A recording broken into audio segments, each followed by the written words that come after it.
नमस्कार सर्वांना. तर आज खरंच मी खूप खुश होते. माझं खूप दिवसातून ब्रह्मकमळ उमललेलं होतं.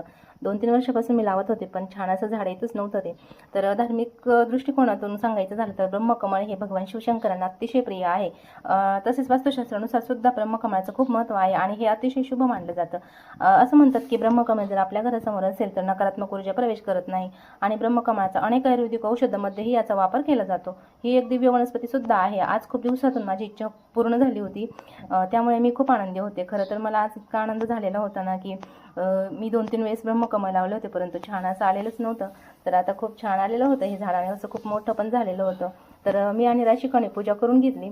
त्यानंतर मग बघू शकता इथे मी ना फुलं उमलण्याच्या अगोदर थोडीशी शूटिंग काढलेली होती. तर किती छान असं दिसत होतं बघा. बघून अशी ही कळी बघून प्रसन्न वाटत होतं खूप आणि मला तर खूपच आनंद झालेला होता. तसं आहे ना, आपण कोणती पण जर एखादी इच्छा असेल ना, तर ती पूर्ण झाल्यानंतर आपल्याला खूप आनंद होत असतो. आणि त्यानंतर फुलं आम्ही देवघरात ठेवलं, दर्शन वगैरे घेतलं आणि मग 11:30 वाजले होते मला जवळ-जवळ.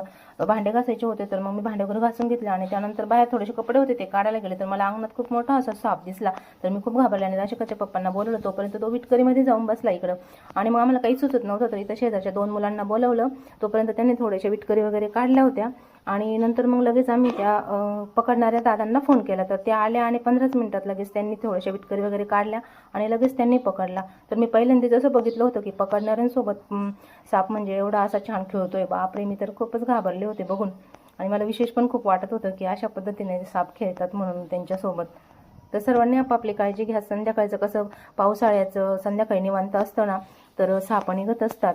तर त्यांनी नंतर बरणीत भरला आणि घेऊन गेले.